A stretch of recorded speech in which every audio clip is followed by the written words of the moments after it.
In the late 1980s, Sahra Halgan gave up her dreams of becoming a singer to join Somaliland's secession movement, becoming a self-taught, gun-toting nurse tending to injured fighters. But she soon realized that just as powerful as her newfound bandaging skills was the comfort she could provide with her voice. I don't know why, but the people injured by gunshots, the pain was coming at night, she recalls from her home in Hargeisa, the capital of the self-declared Republic of Somaliland. We didn't have nothing at that time. No painkillers, no antibiotics. And I said we will sing together. Song is not just for the concerts, for the festivals, to become rich. The song becomes the medical supplies. It becomes the army. It's everything. It was during this time that Sahra Ahmed Mahamud earned her moniker Halgan, meaning fighter, that she took as her stage name. Her unbridled faith in the potency of performance is written through every note of her third album, released March 29th, titled Hitodor, Preserve Culture, the same name as the music venue she established a decade ago in her home city. It is a pulsating fusion of Somali folk and French rock, full of rough guitar riffs, palpitating percussion, and vintage keys. Its first single, Ashraf, is, the 53-year-old singer says, a hymn to the pride and dignity of the human being. It opens with her waving her national flag, with I, Heart, Somaliland, printed along its central white stripe. The state is still unrecognized by the international community.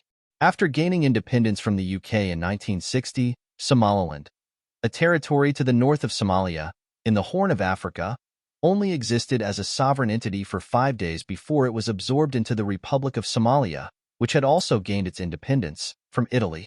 In 1969, General Mohammed Siad Barre took power via a military coup, and by the late 1980s, a recession fueled internal turmoil, while Barre's regime became more authoritarian, bombing his own people. At the same time, the anti-Barre Somali National Movement, SNM, in Somaliland took up arms and fought for independence. Halgan supported the SNM rebels, but in 1991, after Hargeisa was turned to rubble, she fled first to Djibouti and then on to France. Halgan had started to become famous in her home country, but in Europe, she was a nameless refugee. No one knew who I was. I became a cleaner. I worked helping disabled people. She raised 5 children, now in their 20s and 30s, and formed a trio with drummer and percussionist Aymeric Kroll, founder of French Malian band BKO Quintet, and guitarist Maël Salitz, who she met in Lyon. All her songs are in Somali, but her French bandmates provide backing vocals. She returned in 2013 keen to help rebuild her homeland. But tensions in Somaliland have not disappeared.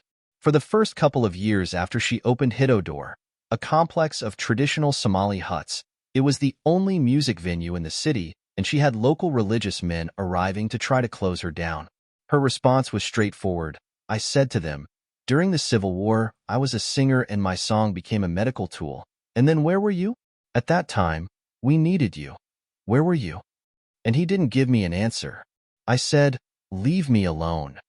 Halgan, who began singing age 13, is used to people trying to silence her voice. Her mother's father was a singer, but her father's family don't like it until now.